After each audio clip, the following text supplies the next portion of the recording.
urabona njyewe ndatwikiriye tubigendanemo kugira ngo twumve ijambo ry'Imana neza.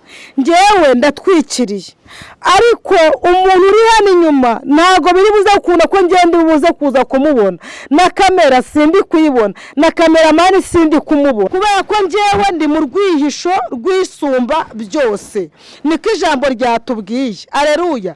Ryatubwiye ngo uba mu rwihisho rwisumba byose ngo azama mu gicucu cishobora byose. Imana ishimwe. Haleluya.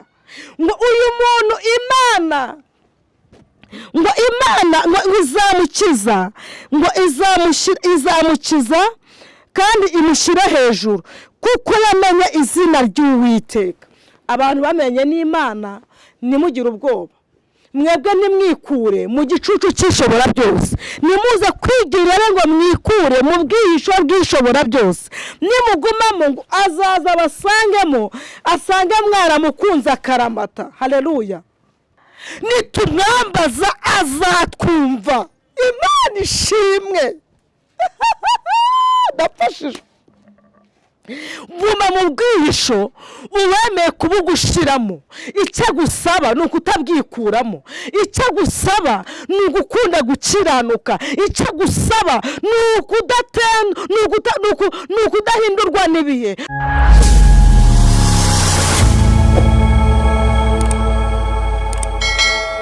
Shalom shalom. Ndabasuhuje mu izina ry'Umwami wacu Yesu Kristo nk'ibisanzwe. Ni Evangeliste Esther, umukunzi wanyu kandi akaba n'umukunzi w'ijambo ry'Imana. Namwe abakunzi b'ijambo ry'Imana, inshuti z'umusaraba, mwese ndabasuhuje mu izina ry'Umwami wacu Yesu Kristo. Amen. Mugubwe neza. Ndabashimiye abakoze subscribe, abakoze share, abakoze comment, mwese idakiranirwa ngo bibagirwe imirimo myiza nikabyibagirwe. Uko mureba ikiganiro bisaba mega, bisaba umwanya, ibyo byose Uwiteka akomeza bizirikane, azayebahere umugisha. Rero aho bwa mbere ugiye kubana natwe kuri Evangeliste Esther, wakora subscribe, wakora share, wajya muri comment, wakora like, kugira ngo tujye tubana umunsi ku munsi, kugira ngo ntagire ijambo ry'Imana cyangwa ikiganiro cyaha kigucika, kugira ngo tujye tugendana mu murongo mwiza wo kumva ibyanditswe byera.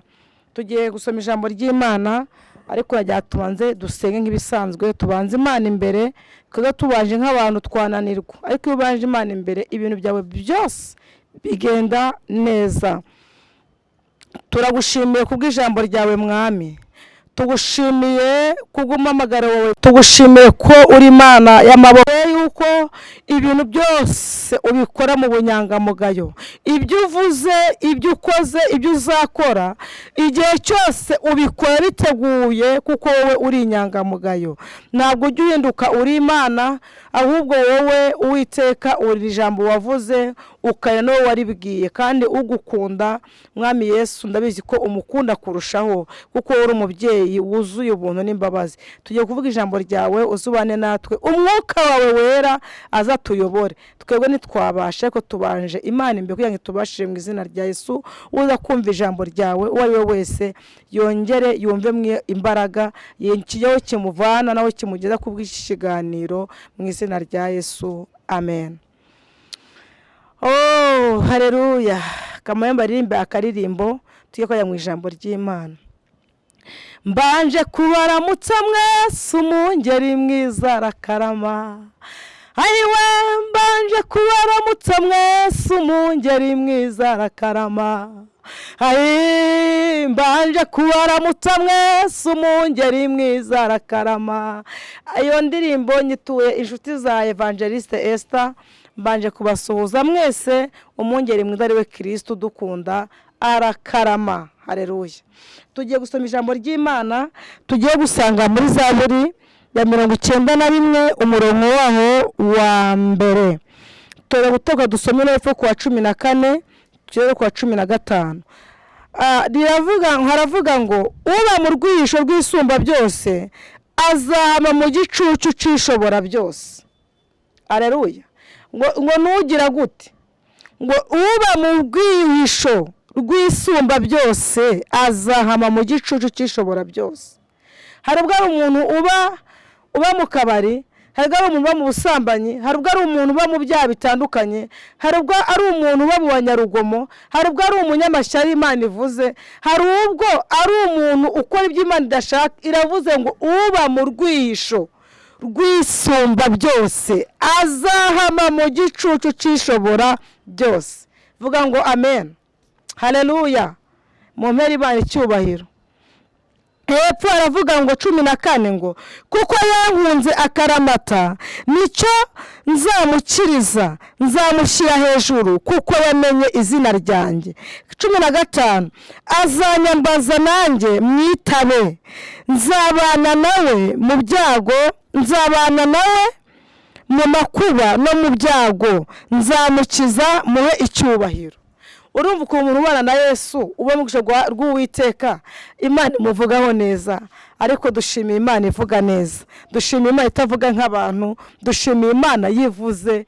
Ijambo ivuze rigira ubutware, rigira imbaraga, rigira ubushobozi. Rero iri jambo ni wa muntu uba utwikiriye. Urabona njyewe ndatwikiriye, tubigendanemo kugira ngo twumve ijambo ry'Imana neza. Njyewe ndatwikiriye, ariko umuntu uri hano inyuma ntago biri buze gukunda ko ngende buze kuza kumubona, na kamera sindi kuyibona, na kameramani sindi kumubona. Ariko mumaze musabe kameramani wanjye umugisha. Kameramani tugusabe umugisha mu izina rya Yesu, kuko nawe uyu murimo arawudufasha. Nawe ni umukozi w'Imana. Wabana njyewe ndi mu bwihisho, njyewe ndahantu ndatwikiriye, ariko ikintu kiza kuza kinshaka giturutse inyuma ntabwo kiri buze kubasha kumbona. Hari ubwo kiri muri kumbona, muri kubona ko ntwikiriye. Esteri ndi kuvuga, ariko ndi kuvugira ahantu mu rwihisho. Haleluya, ndi kuvugira ahantu njyewe ntari kubasha kureba ibiri inyuma. N'ibiri inyuma ntibibasha kureba uri imbere ari inde. Kubera iki? Kubera njyewe ndi mu rwihisho, kandi urwihisho ndimo nta muntu wundi uri inyuma uza kuza kubasha kundeba, buze kumbona, kubera ko njyewe ndi mu rwihisho rwisumba byose. Niko ijambo ryatubwiye. Aleluya, ryatubwiye ngo uba mu rwihisho rwisumba byose ngo azama mu gicucu cyishobora byose. Imana ishimwe. Uyu muntu uri mu rwihisho rwisumba byose ngo azahama mu gicucu cyishobora byose. Bivuze ngo umuntu uri mu rwihisho rwisumba byose, uyu muntu nta kintu na kimwe cyamugiraho ububasha. Nubwo byamuhiga ntabwo byamubona, nubwo byamugenza ntabwo bishobora kujya gute bishobora kumubona.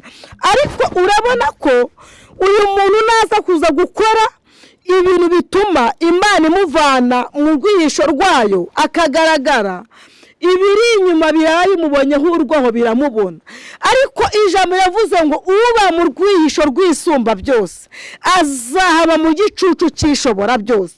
Hano havuze ngo, ariko Mana ushimwe Yesu, ijambo ry'Imana riraryoha.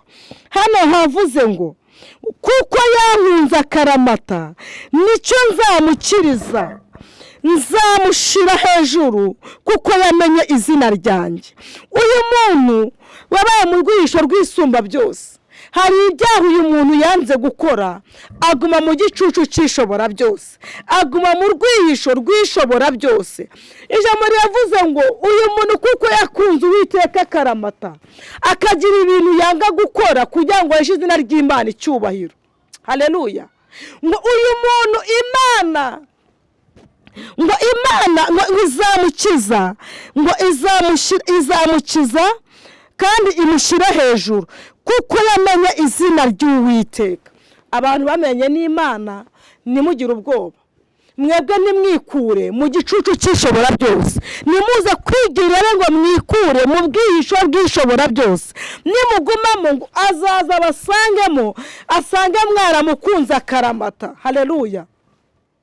Hepfo avuze ngo azanyambaza nanjye mwitabe, nzabana nawe mu makuba no mu byago, nzamukiza muhe icyubahiro.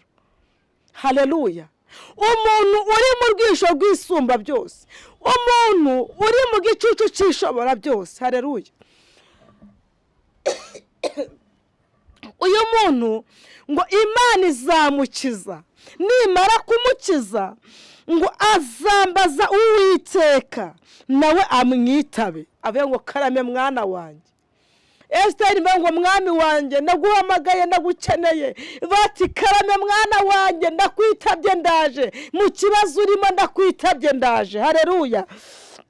Aravuga ngo nzabana nawe, ngo nzamuha icyubahiro.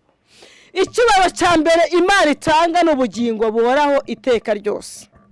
Nibwo umukristo wese akwiye guharanira. Ngo nubwo ndi gukorera Imana, nubwo ndi muri, ariko nyuma y'ubu buzima hari ubundi. Haleluya. Abati ngewe nubwo isi irimo imibabaro, ndasiganirwa kuzaba mu bwami bw'Uwiteka, nkazabona icyubahiro, nkicana na data, nkicara iburyo bwa data. Imana ishimwe. Haleluya. Noneho aravuga ngo uyu muntu uba mu bwisho bw'isumba byose, uyu muntu wikomeje ku Mana, uri mu bwisho bw'isuma byose, nubwo uri mu bigeragezo, nubwo uri mu ntambara zitandukanye, nje ukubwira ngo ntugire ubwoba, kuko we uri mu bwihisho bw'isumba byose. Haleluya. Uri mu mutaka wa Nyir'ijambo, ufashwe n'amaboko ya Nyir'ibihe. Nta kigeragezo runaka kikwiye kugutera ubwoba, kuko wowe uri mu rwihisho. Haleluya. Uri ahantu mu rwihisho rw'isumba byose, nubwo biri gutontoma, intare ziratontoma, ariko ziraziritse. Hari akarimbi zitarenga, hari umupaka zitarenga, ntabwo zishobora kurenga ngo zinjire mu rwihisho rw'isumba byose. Ntibishoboka.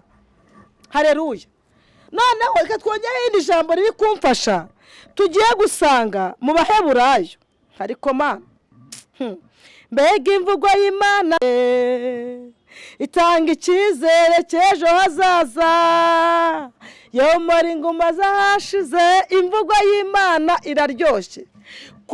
Byonyine kuba Imana ikwemereye ngo uba mu rwisho rw'isumba byose, agahaba mu gicucu cy'ishobora byose, yahise akubwira ngo wowe nugumana nawe, numwambaza azakwitaba, nukomanga azagukingurira, ikirenze byose azaguha icyubahiro. Abaheburayo ba mbere ku murongo w'9 haravuga ngo kandi ubwo azongera ba mbere ibice 9 avuga ngo kandi ubwo azongera kuzana 9 haravuga ngo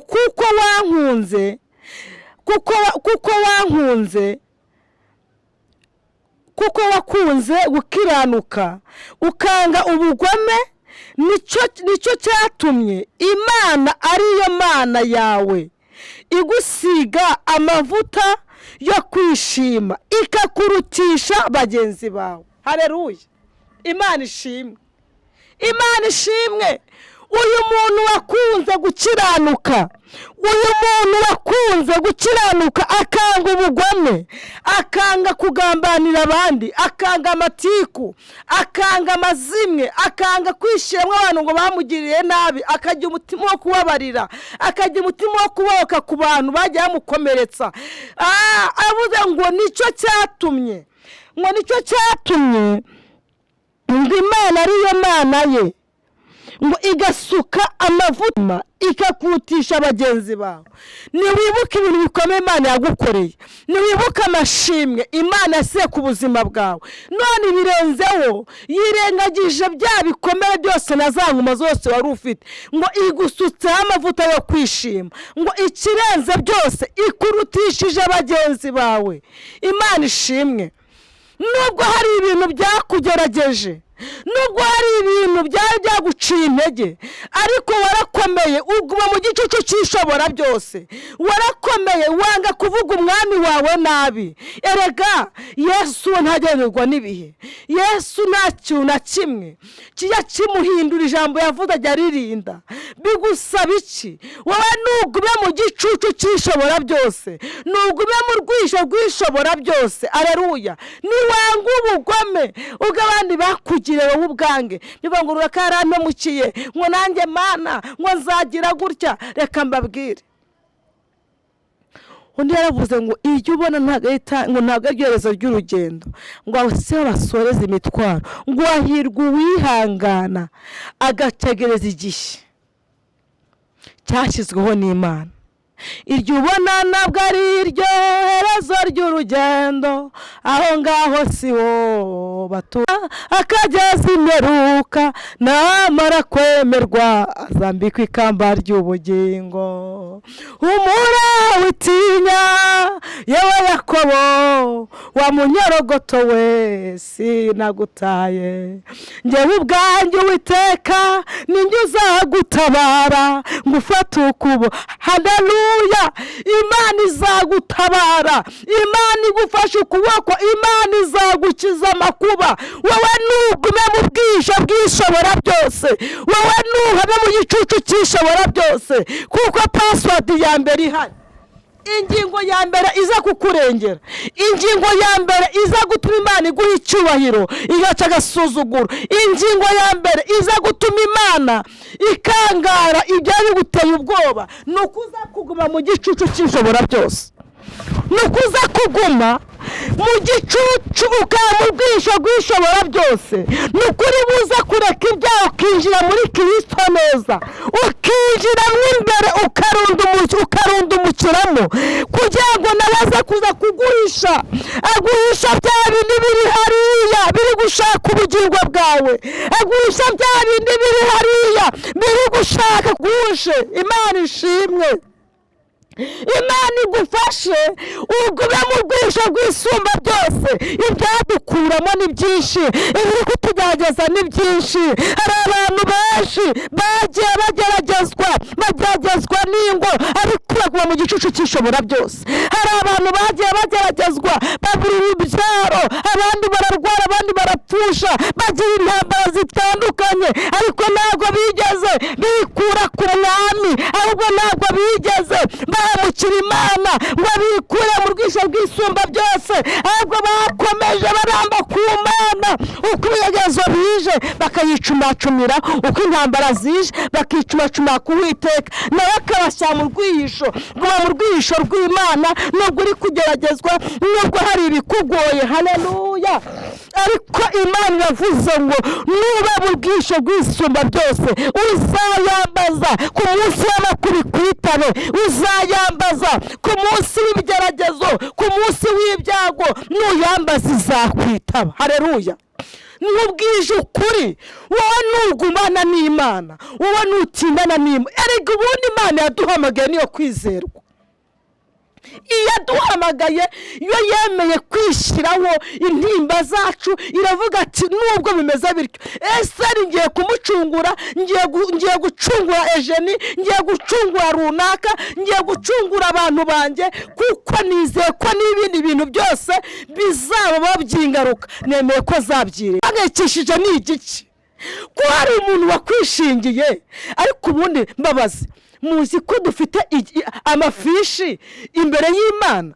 Njye mfite ifishi Esteri, mfite ifishi Imana reka bati Esteri muvive ko uyu munsi agomba kurya, nimuvivure igihe cyo kwishyura inzu kuko bakiye mu bukode ba runaka, nimuvivure kuko hagomba itariki yo kwishyura yageze. Hari ifishi ivuga ngo abana ba runaka bagomba kwiga, nimuvivure mujye kwishuri biga. Nose ko ifishi hari ikiguteye ubwoba ni igiki? Ko umuntu wemeye kutwishingira yavuze ngo we no mu byago no mu makuba nitumwambaza azatwumva. Imana ishimwe. Ndafashije. guma mu bwihisho uwemeye kubugushiramo. Icyo gusaba ni ukutabwikuramo, icyo gusaba ni ugukunda gukiranuka, icyo gusaba ni ukudahindurwa n'ibihe, ni ukudahindurwa n'ibigeragezo, amadeni ntaguhindure, kuko hari Kristo ufite igipande cyo gukurikirana ubuzima bwawe bwa buri munsi. Niba se umukozi wa leta agira konti ahemberwaho, abana b'Imana twebwe ntidufite ibipande duhemberwaho? Buri muntu wese afite kode yiwe imbere y'Imana. Umve reka nkubwire, wa mubyeyi we, wa mugabo we, wa mukobwa we, wa musore we, wowe unkurikiye, zamura kwizera, uzamure kwizera kuri hejuru, uvuga ati hari password yanjye imbere y'Imana ireberwaho ibyo nkeneye bya buri munsi. Wowe icyo ngusaba, mbese intambara umaze iminsi uri kunyuramo ntabwo waba warikuye mu bwihisho bw'Isumba byose? Mbese mu buzima bwa minsi yose umazemo iminsi uracyari mu bwihisho bw'Ishobora byose? Ese mu bintu byagiye bigutentebura waretse umurimo w'Imana, waretse kuririmba ngo njyewe ngo nkore ndayiretse, ngo dirijane ngo arangerageza, ngo ndayiretse, ngo perezida ngo arangerageza. Barakugerageza, niwe baguhamagaye. Impamvu byose bikugerageza ni wa mwuka wo kwishyira hejuru ufite, wagiye utagiye gukorera Imana, ahubwo wagiye ugiye kureba abantu. Wowe nurebe uwakwangaje, uvuga ati ninkora neza nkaririmba neza ku gipande cyanjye, barandikaho ko umubyizi nawe ucuye nkakora neza. Aleluya. Wihangana, were waguhamagaye, reba nyiri umurimo, wikwivumbura, unavuga ngo kora ngo ritime gutya, ujya vuga ngo njye mfite ijwi ryiza, umva yengo igihe badogeye ngo kirahagije. Mweke kwijya banda bimenyereye, mweke kwijya banajuwa mu murimo w'Imana. Urumva, nari umugabo n'igihabwa intebe, imirimo ya nyuma nizesha agaciro imirimo ya mbere. Urumva, kuba warabayagirija cyangwa warabaye umuyobozi runaka no kuba warakoze ikintu runaka, ukaba ntabwo bivuze yuko utazageragezwa. Ahubwo wowe uhagaze gute? Tugiye gusengana Imana. Ese uracyari mu bwisho uracyari mu gicucu cy'Ishobora byose? Ese uracyari umukristo nyawe? Ese ibintu byose wagiye unyuramo nta cyagukuye mu gicucu cy'Ishobora byose? Ni wisuzume, urabana waravuye mu bwisho bw'Isumba byose, ubwira ngo Uwiteka Mana ndakwinginze niwongere usubize mu bwisho rwawe, niwongere usubize mu gicucu cyawe, kuko niho honyine haboneka amahoro, niho honyine umuntu ashyika yabuze ibyishimo agaseka. Ngo niho honyine umuntu agera ngo Uwiteka amushyike amavuta yo kwishima akamutisha bagenzi biwe. Reka dusenge mu izina rya Yesu. Mana, mu izina rya Yesu, uwera w'imbaraga, Imana y'ubutware n'ubushobozi, ijambo riratubwiye ngo uba mu rwihisho bwawe mu gicucu cy'Ishobora byose. Uwo muntu utazikura mu rwihisho rwawe, uravuze ngo nakwambaza uzamwitaba. Ngo no mu gihe cy'ibyago n'amakuba, uwo muntu kuko yagumye mu rwihisho rwawe agakunda gukiranuka, uwo muntu uzamwumva. Nyemerera umuntu wese udukurikira, uwavuye mu bwisho bw'Isumba byose, uwahinduwe n'iminsi, uwatakaje kwizera kubw'ibigeragezo akaba mu rwihisho, ndakwigize ngo wongere umweze umutunganye, wongere umugirire mbabazi wowe iteka ryose, umusubize mu rwihisho rwawe. Mana, uzabukoze. Kandi umuntu wese ukwizeye kandi uri mu bwisho rwawe, umuntu wese wanze ubugome, umuntu wese wakunze gukiranuka, ndakwiye ngo umusuke amavuta yo kwishima, umutishe bagenzi biwe. Urakoze kubyumvishe Mwami, kandi wakoze kubikoze mu izina ry'Umwami wacu Yesu Kristo. Amen. Shalom shalom. Ndabakunda nk'ibisanzwe, uko ukuza kwimana kumeze kubana namwe, kandi Uwiteka niwe Mana mu izina rya Yesu. Amen.